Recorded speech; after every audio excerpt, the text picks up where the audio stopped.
Hello everyone, ഞാൻ doctor Danish Saleem. ഞാൻ ഇന്ന് പറയാൻ ഉദ്ദേശിക്കുന്ന കാര്യം വളരെ പ്രാധാന്യം വഹിക്കുന്ന ഒരു കാര്യം തന്നെയാണ്.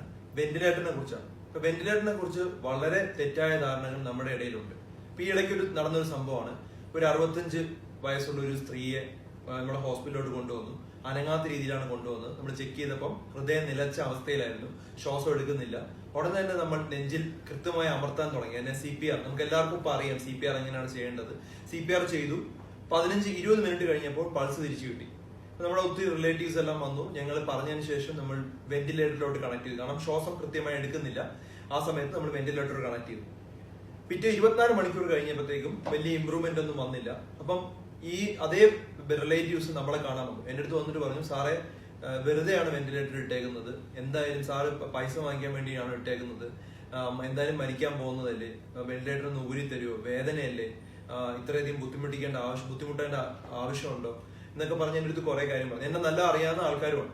അപ്പൊ ഞാൻ വ്യക്തമായി അവർക്ക് പറഞ്ഞു കൊടുത്തു, നമുക്ക് ഒരു ദിവസം കൂടെ വെയിറ്റ് ചെയ്യാം. കാരണം നമ്മൾ നെഞ്ചിൽ അമർത്തിയ സമയത്ത് നമുക്ക് ഓക്സിജൻ ബ്ലഡും എല്ലാം ആ സമയത്ത് നമ്മുടെ ബ്രെയിനിലോട്ടും അതുപോലെ നമ്മുടെ കിഡ്നിയിലോട്ടൊക്കെ എത്തുന്നുണ്ടായിരുന്നു. പക്ഷെ 3 മിനിറ്റോ അല്ലെങ്കിൽ 5 മിനിറ്റോ പ്രോപ്പറായിട്ട് എത്താതിരുന്നാൽ ബ്രെയിൻ നിന്നുപോകാം. നമുക്കറിയില്ല എത്ര നേരമായി ഈ വ്യക്തിക്ക് ഹൃദയം നിന്നുപോയി. അപ്പൊ അതുകൊണ്ട് തന്നെയാണ് ഞാൻ പറഞ്ഞത്, ഒരു ദിവസം കൂടെ നമുക്കൊന്ന് വെയിറ്റ് ചെയ്ത് നോക്കാം. ചിലപ്പം ബ്രെയിൻ ഉണർന്നു വരാനുള്ള ചാൻസ് ഉണ്ട്. നമുക്ക് ഒരു ദിവസം കൂടെ വെയിറ്റ് ചെയ്ത് നോക്കാം. പിറ്റേ ദിവസം ആയപ്പോഴത്തേക്ക് രോഗി കണ്ണു തുറന്നു, ട്യൂബ് മാറ്റാൻ പറ്റി, എക്സ്റ്റുബേറ്റ് ചെയ്തു. പിന്നെ അവർ വളരെ സന്തോഷത്തോടെ എന്നെ വന്ന് കണ്ടു. ഇവരെന്നെ ആക്ച്വലി കണ്ണൊക്കെ നിറഞ്ഞാണ് അവർ എന്നെ വന്ന് കണ്ടത്. അപ്പൊ ഇത് നടന്നൊരു സംഭവം. ഇതിൽ നിന്ന് തന്നെ നിങ്ങൾക്ക് പല കാര്യങ്ങളും മനസ്സിലാക്കാനുണ്ട്. ഒന്നെന്ന് പറഞ്ഞാൽ വെന്റിലേറ്റർ ഒരു ശ്വാസം കൊടുക്കുന്ന ഒരു കൃത്യമായ ഒരു മെഷീൻ മാത്രമാണ്. വേറെ ഒന്നും ഇതിന് ജീവൻ കൃത്യമായി നിലനിർത്താനോ അല്ലെങ്കിൽ ജീവൻ നിലനിർത്താൻ മെഷീൻ അല്ല. അതായത് ജീവൻ നിലനിർത്താൻ പറ്റും, അല്ലാതെ ജീവൻ ഇല്ലാത്തൊരു വ്യക്തിക്ക് ജീവൻ കൊടുക്കാൻ പറ്റി വെന്റിലേറ്ററിന് പറ്റില്ല. അതാണ് ഏറ്റവും കൂടുതൽ നിങ്ങൾ അറിഞ്ഞിരിക്കേണ്ട ഒരു കാര്യം. പിന്നെ അടുത്ത ഇമ്പോർട്ടന്റ് ആയ കാര്യം, ഇപ്പം ഇത് വെന്റിലേറ്റർ എങ്ങനെയാണ് എന്നുള്ളത് ഞാനൊരു വീഡിയോയിലൂടെ കാണിച്ചു തരാം. അപ്പൊ ഒരു വീഡിയോ ഇട്ട് കഴിഞ്ഞാൽ, അതായത് സാധാരണഗതിയിൽ നമ്മൾ ഒരു ആൾക്ക് ശ്വാസം മുട്ടുന്ന സമയത്ത് ഒത്തിരി ശ്വാസം എടുക്കാൻ പറ്റുന്നില്ല, അല്ലെങ്കിൽ അയാൾക്ക് ബ്രീത്ത് ചെയ്യാൻ ഒട്ടും പറ്റുന്നില്ല, നമ്മുടെ ലങ്സിലൊക്കെ ഓക്സിജൻ കുറവാണെങ്കിൽ നമ്മൾ നാക്ക് തുറന്ന് വീഡിയോ ഇങ്ങനെ കാണാൻ പറ്റും. അപ്പൊ ശ്വാസം തുറന്ന് നമ്മളൊരു ട്യൂബ് വഴി, അത് ഒരു എൻഡോട്രക്കിയൽ ട്യൂബ് എന്ന് പറയും, അത് നേരെ ലാരിങ്സ് വഴി നമ്മൾ അകത്തോട്ടിട്ട് 2 ശ്വാസകോശത്തിലും നമ്മൾ കറക്റ്റ് ആയിട്ട് ഓക്സിജൻ കൊടുക്കുന്ന ഒരു പ്രക്രിയക്കാണ് ഈ ഇൻറ്റുബേഷനും വെന്റിലേറ്റർ എന്ന് പറയുന്നത്. അപ്പൊ ഇങ്ങനെ കൊടുക്കുന്ന സമയത്ത് കണ്ടിന്യൂസ് ആയിട്ട് നമുക്ക് ഓക്സിജൻ ആ വ്യക്തിക്ക് നൽകാനും പറ്റും. ബ്രെയിന് അതുപോലുള്ള പല ഓർഗൻസിലും അത് എത്തും. ഈ സമയത്ത് ഇതൊരു ശ്വസന സഹായിയായിട്ട് മാത്രമാണ് ഇത് പ്രവർത്തിക്കുന്നത്. ഹൃദയത്തിന്റെ പ്രവർത്തനത്തിന് ഒരു രീതിയിലും ഇത് കൺട്രോൾ ചെയ്യുന്നില്ല. പിന്നെ അതുപോലെ തന്നെ ഇതൊരു പെട്ടിയല്ല. നിങ്ങൾ എല്ലാവരും വിചാരിക്കുന്ന ഒരു പെട്ടിയാണ്. ഇത് ട്യൂബ് മൂലം ഓക്സിജൻ കണ്ടിന്യൂസ് ആയിട്ട് കൊടുത്തുകൊണ്ടിരിക്കുന്ന ഒരു മെഷീനാണ്. പിന്നെ അടുത്ത ഒരു പ്രധാനമായ ഒരു തെറ്റിദ്ധാരണ, വെന്റിലേറ്ററിൽ കിടന്നാൽ പിന്നെ രക്ഷപ്പെടില്ല എന്നുള്ളതാണ്. വെന്റിലേറ്ററിൽ കിടന്നാൽ പല പേഷ്യൻസ് ഇപ്പൊ പറഞ്ഞു രക്ഷപ്പെടുന്നുണ്ട്. കാരണം ഇപ്പം ഒരു മൂർഖൻ പാമ്പ് കടിച്ചു, മൂർഖൻ പാമ്പിന്റെ ചികിത്സ തന്നെ എത്രയും പെട്ടെന്ന് വെന്റിലേറ്ററിൽ കണക്ട് ചെയ്യുക എന്നുള്ളതാണ്. അതിന്റെ കൂടെ ആന്റി സ്നേക് വെനം, അതായത് പാമ്പിനെതിരെയുള്ള മരുന്ന് കൂടെ കൊടുക്കണം എന്നുള്ളതാണ് അതിന്റെ ട്രീറ്റ്മെന്റ്. അപ്പൊ ഇവിടെ നമുക്ക് കുറച്ച് സമയം കൂടെ കിട്ടണം. ഈ വ്യക്തിക്ക് ശ്വാസം എടുക്കാൻ പറ്റാതായി, അതുകൊണ്ടാണ് ആ രോഗി മരിക്കുന്നതും അയാളുടെ ബ്രെയിൻ നശിച്ചു പോകുന്നതും. 5 മിനിറ്റ് കഴിയുമ്പോൾ ബ്രെയിൻ മരിച്ചു, പിന്നെ ബ്രെയിൻ നശിച്ചു, ബ്രെയിനിന്റെ കൂടെ നമുക്ക് മരണവും സംഭവിക്കും. പക്ഷെ വെന്റിലേറ്ററിൽ കണക്ട് ചെയ്ത് കഴിഞ്ഞാൽ നമുക്ക് ആന്റി സ്നേക് വെനം കൊടുക്കാനുള്ള സമയം കിട്ടും, ബാക്കി മരുന്നുകൾ കൊടുക്കാനുള്ള സമയം കിട്ടും. അതുകൊണ്ട് തന്നെ ഈ പ്രശ്നം ബോഡിയിൽ നിന്ന് മാറും. അതുപോലെ തന്നെ നമുക്ക് മൾട്ടിപ്പിൾ ഓപ്പറേഷൻ ചെയ്യുന്ന സമയത്ത് നമുക്ക് ജനറൽ അനസ്തേഷ്യ കൊടുക്കണമെങ്കിൽ നമ്മൾ ഇതുപോലെ ട്യൂബ് വായിലിട്ടതിന് ശേഷം വെന്റിലേറ്ററിൽ കണക്ട് ചെയ്യും. തലയിൽ road traffic accident, head injury ഉണ്ടെങ്കിൽ നമ്മൾ ഇതുപോലെ പല തലയിലുള്ള പ്രഷർ കുറയ്ക്കാനോ അല്ലെങ്കിൽ പല കാരണത്തിനു വേണ്ടി നമ്മൾ ഇതുപോലെ വെന്റിലേറ്റർ കണക്ട് ചെയ്യാറുണ്ട്. പിന്നെ ഇത് കൂടാതെ പല കാരണങ്ങളുണ്ട് വെന്റിലേറ്റർ കണക്ട് ചെയ്യാൻ. ഇപ്പം സിവിയർ നമ്മുടെ മുഖത്തൊക്കെ ആക്സിഡന്റ് വന്നവർക്കോ അല്ലെങ്കിൽ ബ്ലഡ് ഒത്തിരി പോയി BP ഒക്കെ വളരെ കുറവുള്ളവർക്കൊക്കെ നമ്മൾ വെന്റിലേറ്ററിൽ കണക്ട് ചെയ്യും. കാരണം അത്രയുമെങ്കിലും നമുക്ക് ബ്രെയിനിന് റെസ്റ്റ് കൊടുക്കാനും നമുക്ക് ബോഡിയുടെ കുറെ എനർജി നമുക്ക് സേവ് ചെയ്യാൻ പറ്റും ഇങ്ങനെ വെന്റിലേറ്ററിൽ കണക്ട് ചെയ്തുകൊണ്ട്. ഇത് വേദന എടുക്കുമെന്ന് പറഞ്ഞാൽ വേദന എടുക്കുകയില്ല. ഒരു ചെറിയ ബുദ്ധിമുട്ടുണ്ടാവും, കാരണം രോഗിക്ക് സംസാരിക്കാൻ പറ്റില്ല, കാരണം വായിക്കാത്തൊരു ട്യൂബ് കിടക്കുന്ന കാരണം ബുദ്ധിമുട്ടുണ്ട്. പിന്നെയുള്ള പ്രശ്നം എന്ന് പറഞ്ഞു കഴിഞ്ഞാൽ, എന്തെങ്കിലും ഒരു ബുദ്ധിമുട്ടുണ്ടെങ്കിൽ തന്നെ നമ്മൾ മിക്ക വെന്റിലേറ്റർ പേഷ്യന്റിനെയും നമ്മൾ മരുന്നുകൾ കൊടുത്ത് സെഡേറ്റ് ചെയ്ത് പാരലൈസ് ചെയ്ത് കിടത്താറുണ്ട്. അതുകൊണ്ട് തന്നെ രോഗി അറിയാറില്ല ഈ ബുദ്ധിമുട്ട്. രോഗി കണ്ണു തുറന്ന് നോർമൽ ആകുമ്പോൾ തന്നെ നമ്മൾ ട്യൂബ് എടുക്കാനാണ് ശ്രമിക്കുന്നത്.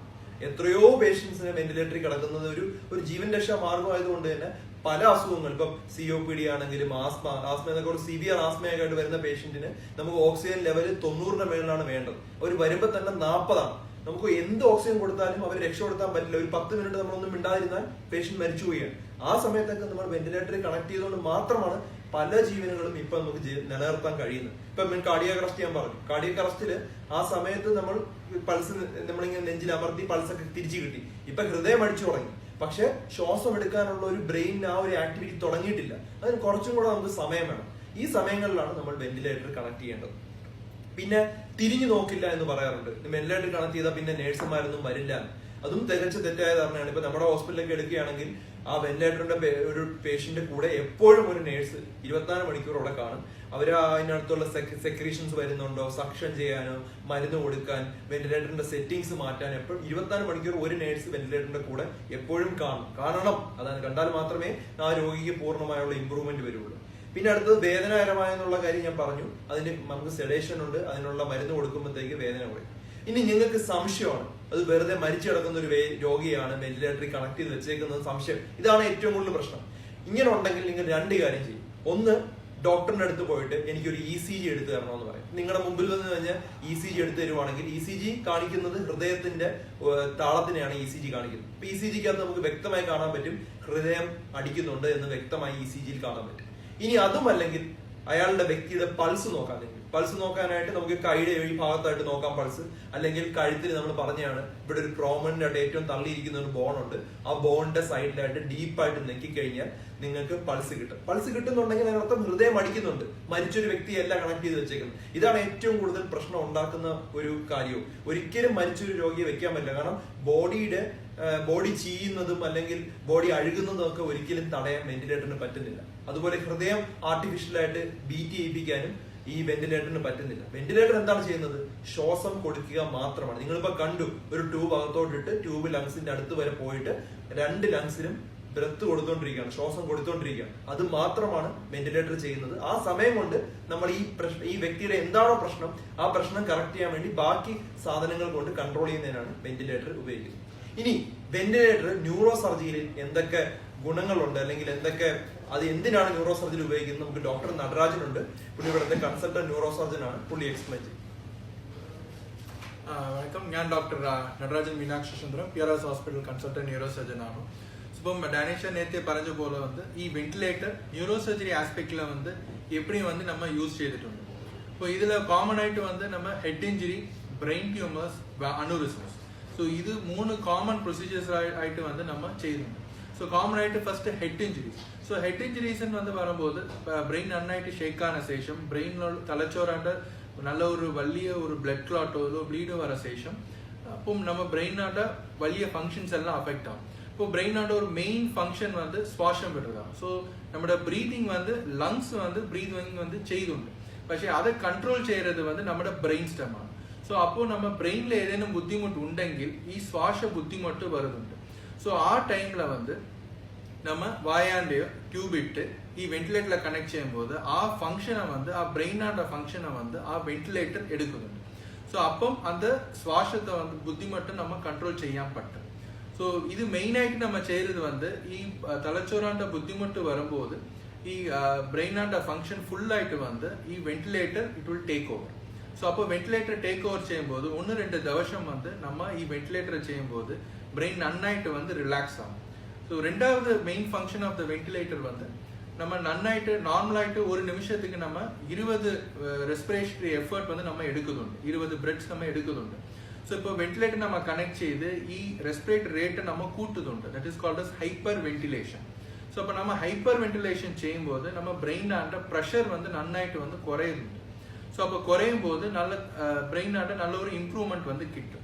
സോ ഇതാണ് it is a principle for management in head injury and for aneurysmal surgeries. நம்ம நரம்பான நன்னாயிட்டு பெரிதாയി ரப்சர் ஆயிட்டு உണ്ടെങ്കിൽ நம்ம சர்ஜரி செய்துண்டு. ஸோ அப்போ பிரெயின் நன்னாயிட்டு ஒரு ஸ்வெல்லன் பிரெயின் ஆயிட்டு இருக்கும். நன்னாயிட்டு ப்ரெஷர் கூடி நல்லா வீங்கிட்டு உண்டு.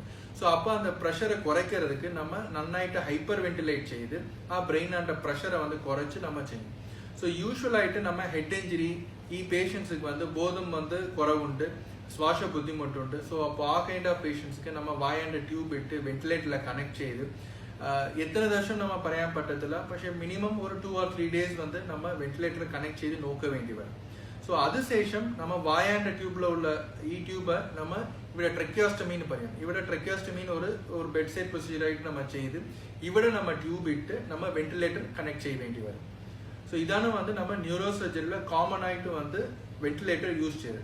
നമ്പർ 1 മെയിൻ ആയിട്ട് ഹൈപ്പർ വെന്റിലേറ്റ് ചെയ്ത് നമ്മ ബ്രെയിനാന്റെ പ്രഷറെ കുറയ്க்கிறதுக்காണ്. സോ രണ്ടാമത് வந்து നമ്മുടെ ബ്രെയിനോட ഫംഗ്ഷനെ കംപ്ലീറ്റ് ആയിട്ട് ഈ ശ്വാസവര அந்த ഫംഗ്ഷൻ வந்து കംപ്ലീറ്റ് ആയിട്ട് ഈ വെന്റിലേറ്റർക്ക് ട്രാൻസ്ഫർ ചെയ്യും. അപ്പോൾ ബ്രെയിൻ வந்து നന്നായിട്ട് ഒരു റെസ്റ്റും റിലാക്സേഷനും வந்து കിട്ടും. സോ അതാൻ്റെ ശേഷം നമ്മൾ ന്യൂറോ സർജറിയിലെ കോമൺ ആയിട്ട് வந்து especially for brain surgeries, head injury, brain tumours and aneurysms, so ഇതിക്ക് നമ്മൾ വെന്റിലേറ്ററോட സപ്പോർട്ട് வந்து എടുക്കുന്നുണ്ട്. വളരെ ഇമ്പോർട്ടന്റ് ആയിട്ടുള്ള ഇൻഫർമേഷൻ ആണ് പറഞ്ഞത്. നമ്മൾ വെന്റിലേഷൻ അല്ലെങ്കിൽ വെന്റിലേറ്ററിൽ കണക്ട് ചെയ്യേണ്ട ഇൻഡിക്കേഷൻ എന്ന് പറയുമ്പോൾ ഒന്ന് ഓക്സിജൻ എടുക്കാൻ പറ്റാത്ത വ്യക്തികൾ, അല്ലെങ്കിൽ ഓക്സിജൻ ലെവൽ വളരെ കുറഞ്ഞിരിക്കുന്ന വ്യക്തികൾ, അല്ലെങ്കിൽ നമ്മൾ എടുക്കുന്നത് പറഞ്ഞു ഡോക്ടർ നടരാജൻ പറഞ്ഞാണെങ്കിൽ 20 റെസ്പിറേറ്ററി എടുക്കുന്നതിന് പകരം 5 or 6 എടുക്കുന്നവർക്ക് നമ്മൾ ഉടനെ തന്നെ ട്യൂബ് ചെയ്തില്ലെങ്കിൽ ഉടനെ ബ്രെയിൻ നശിച്ചു പോകാനുള്ള ചാൻസ് ഉണ്ട്. പിന്നെ നമുക്ക് സിവിയർ ക്ലോസ്ഡ് ഹെഡ് ഇഞ്ചുറി വന്ന് നല്ല ബ്ലീഡിംഗ് ഉണ്ട്. ആ വ്യക്തികൾക്കും ബ്രെയിൻ കൺട്രോൾ ചെയ്യുന്നില്ല, റെസ്പിറേഷൻ കൺട്രോൾ ചെയ്യുന്നില്ല. അങ്ങനെയുള്ള അവസ്ഥകളിൽ വെന്റിലേറ്റർ ചെയ്യണം. അങ്ങനെ പലതരത്തിലുള്ള ഇൻഡിക്കേഷൻസ് ഉണ്ട്. ഇൻഡിക്കേഷൻസ് ഉണ്ടെങ്കിൽ മാത്രമേ നമ്മൾ നിങ്ങൾ വെന്റിലേറ്ററിന് ഒരിക്കലും പേടിക്കാൻ പാടില്ല. ഡോക്ടർ പറയുവാണ് വെന്റിലേറ്റർ വേണമെന്ന് പറയുവാണെങ്കിൽ അത് എന്തിനാണെന്ന് ചോദിക്കുക. അത് വേണമെന്ന് പറയുവാണെങ്കിൽ കറക്റ്റ് ആയിട്ട് തന്നെ ചെയ്യുക. ഇനി 3 or 4 ദിവസത്തിൽ കൂടുതൽ വെന്റിലേറ്റർ ഉപയോഗിക്കുമ്പോൾ ചിലപ്പോൾ ട്രക്കിയോസ്റ്റമി പറയും. അത് ചെറിയ കഴുത്തിൽ ഒരു ഹോൾ ഇട്ട് ഇത് കണക്ട് ചെയ്യുന്ന ഒരു മെത്തേഡാണ്. അത് നിങ്ങൾ 5 ദിവസത്തിൽ കൂടുതൽ വെന്റിലേറ്ററിൽ കിടക്കുന്ന ട്യൂബ് വഴിയാണെങ്കിൽ ട്രക്കിയോസ്റ്റമി ചെയ്യുന്നതാണ് ഏറ്റവും നല്ലത്. കാരണം ഇൻഫെക്ഷൻ കുറയും. പിന്നെ രോഗിക്ക് സംസാരിക്കാൻ ശ്രമിക്കാം, കുറച്ച് സമയം എടുക്കാൻ സംസാരിക്കാം. പിന്നെ ആഹാരം കഴിക്കാം. അങ്ങനെ പല ഗുണങ്ങളുണ്ട്. വെന്റിലേറ്റർ ഇൻഫെക്ഷൻസ് കുറയ്ക്കാം. അങ്ങനെ ഒത്തിരി ഗുണങ്ങളുണ്ട്. ഇത്രയും കാര്യങ്ങൾ നിങ്ങൾ വെന്റിലേറ്ററിനെ കുറിച്ച് മനസ്സിലാക്കേണ്ടതാണ്. ഇപ്പം എല്ലാവർക്കും വേറൊരു ടോപ്പിക്കായിട്ട് ഉടനെ വരുന്നതാണ്.